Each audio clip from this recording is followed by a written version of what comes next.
Muitas pessoas têm dúvida de qual a cronologia de CDZ.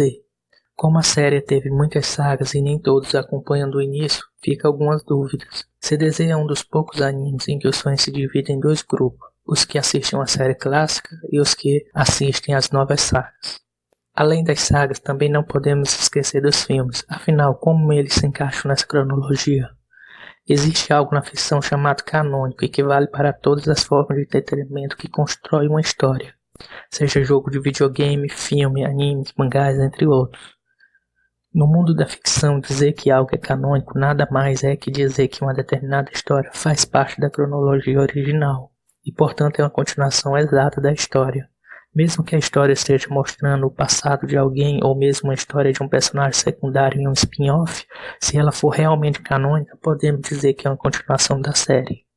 Para falar dos cânon de CDZ, podemos começar olhando o mangá e notar que alguns acontecimentos do anime e filme não existem na série original do mangá. Porém, o simples fato de não estar no mangá não é o principal motivo para algo não ser canônico. Afinal de contas, a animação pode mudar algumas coisas, como foi o caso das primeiras armaduras dos cavaleiros, e aquilo se tornou canônico, pelo menos no anime. O principal fato de algo não ser canônico é sua falta de encaixe com a cronologia da obra original ou com acontecimentos importantes da qual a obra não canônica ignora ou acrescenta. Uma obra que não é canônica significa que aquela história não faz parte da cronologia original, podendo até mesmo mudar a história da forma que quiser. Você pode considerar uma história não canônica como uma realidade alternativa. Por exemplo, eu não sou um grande fã das animações em quadrinhos americanos, porém é nela que vemos bastantes exemplos de histórias não canônicas, como por exemplo, no filme em animação chamado Grandes Astros Superman, vemos que ao final Lex Luthor se torna um cara arrependido ao ver o mundo como Superman via. O filme foi baseado no quadrinho de mesmo nome, que também não planejava seguir a cronologia oficial. As diversas histórias não canônicas nos gibis e animações americanos, não apenas no Superman, mas em quase todas as histórias, como os heróis da Marvel, entre outros, mas isso não significa que os fãs de animação americana estão livres de dúvidas sobre o que é canônico ou não. Muito pelo contrário, discussões sobre esse assunto são comuns. A diferença entre os fãs dos animes americanos para os fãs de anime japonês é que digamos que os fãs de HQs estão mais acostumados com esse assunto, sabendo peneirar um pouco melhor o que é cronologicamente aceito ou não. Muitas produtoras japonesas enrolam na hora de explicar o que é canônico, muitas vezes até mesmo fazendo propaganda enganosa, dando a entender que uma nova saga que vai começar é canônica, quando na realidade não é. E por que eles fazem isso? O motivo você já deve imaginar: o dinheiro. Uma obra não canônica não atrai tanto os fãs quanto uma obra canônica. Sendo assim, todo anime japonês sempre se esforça para parecer que sua obra é uma continuação original, sendo que muitas vezes o autor apenas tem pequenas participações e o próprio autor ignora a história alternativa quando continua a obra original. No caso de CDZ, os filmes são de longe onde percebemos de cara que não são obras canônicas, pois você não consegue encaixar a história em lugar algum na série original. Por exemplo, no primeiro filme de CDZ, A Lenda da Maçã de Ouro, vemos que os cavaleiros ainda estão com sua armadura na primeira forma, o que não faz sentido cronológico, pois quando estavam com essas armaduras, eles estavam em conflito com o santuário, lutando contra os cavaleiros de prata e depois de ouro. Então não poderia ocorrer nesse momento. Também não poderia ter ocorrido depois da saga do santuário, pois as armaduras deles quebraram depois da primeira saga. Eles teriam que estar usando a segunda versão de suas armaduras, caso a história se passasse depois da primeira saga. Nem mesmo seu quinto filme, Prologo do Céu, também não é canônico, apesar de que nesse caso eu entendo que muitos pensam que é, pois de fato havia uma intenção do Kuromata para que esse filme se tornasse uma possível introdução para a Saga do Céu ou Saga de Zeus. Porém, ele desistiu e preferiu criar o mangá Next Dimension, de onde continua a saga de Hades. Dito tudo isso, vamos à cronologia real de CDZ, que é bem mais simples do que você imagina. A primeira saga é a Saga do Santuário, a segunda é a Saga de Poseidon, a terceira saga é a Saga de Hades, é a quarta saga. E por fim a quarta saga Next Dimension, que só tem em mangá. Alguns podem se perguntar sobre a saga de Asgard. Eu não a excluí por ser uma saga filler, pois filler podem se tornar canônicos. O problema nesse caso está muito mais pelo fato dos fillers de CDZ historicamente serem ignorados pelo próprio anime depois. Por exemplo, quem viu meu vídeo anterior sabe a confusão que foi colocar o personagem Ares no anime, deixando o anime mais difícil de entender. Isso fez com que quando fosse lançada a saga de Hades, esse personagem deixasse de ser canônico. E não só ele, vemos que outros cavaleiros de capítulos filler, como o de Cristal, além dos Cavaleiros Fantasma e outros que lutaram contra os Cavaleiros de Bronze, não ressuscitam junto com os demais Cavaleiros mortos, nem mesmo são mencionados, mostrando que a saga de Hades continua a partir do mangá. E provavelmente o mesmo ocorrerá caso algum dia Next Dimension seja animado. Então, por mais que a saga de Asgard pudesse se tornar canônico, é pouco provável que tal fato aconteça, olhando o histórico de CDZ. As demais sagas surgidas são muito mais para encher o bolso das empresas de dinheiro do que realmente uma continuação da obra, como foi o caso de Ômega.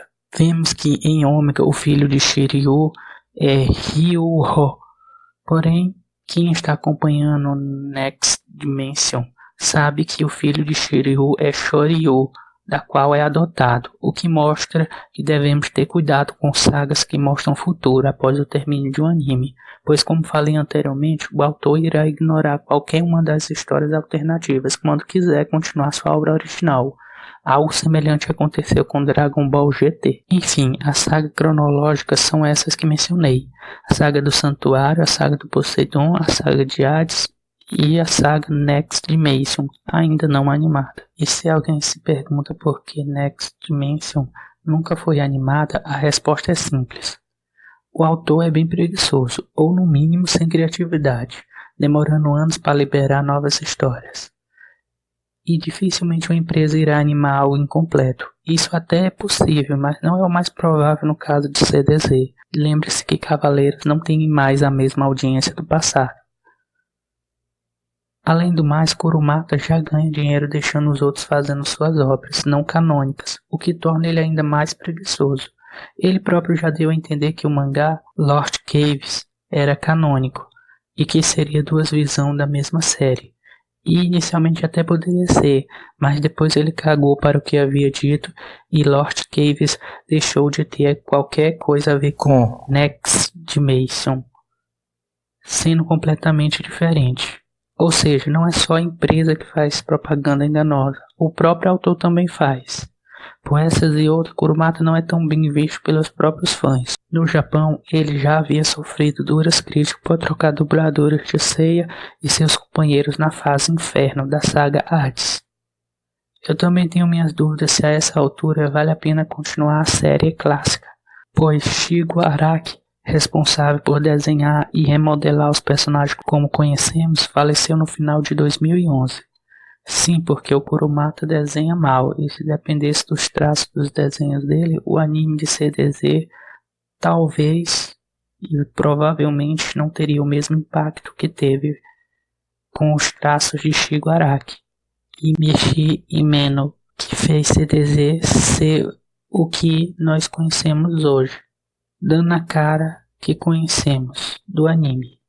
Shigo Araki participou de quase tudo sobre os animes clássicos, incluindo seus filmes, seja como design de personagem, diretor de animação.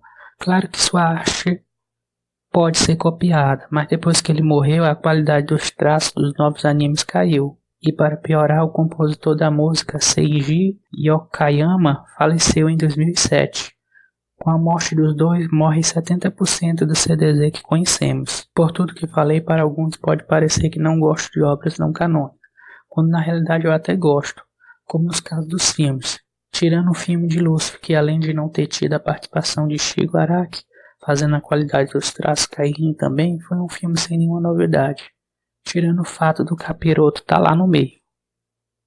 Não consegui gostar das novas séries não canônicas, mas adorei os filmes, pois trouxe coisas que seria difícil ver no seriado naquele momento. Uma batalha entre Yoga e Shiryu em Asgard. Claro, nenhum filme tinha uma história realmente bem elaborada, ou bem explorada, sendo muito mais focado nas batalhas, mas para quem esperava apenas isso provavelmente gostou, além das qualidades dos filmes serem superior à série. Obras não canônicas são muito importantes para explorar os personagens em outras situações que o autor não imaginava. seja feita por ele mesmo ou outro autor, fazendo os personagens seguirem escolhas diferentes de sua obra original, como no RPG onde se tem múltiplas escolhas. Se você encarar as obras não canônicas como um universo alternativo, sem influenciar na obra original, você também irá aprender a gostar. É isso, pessoal. Valeu. Se gostou, deixa um gostei.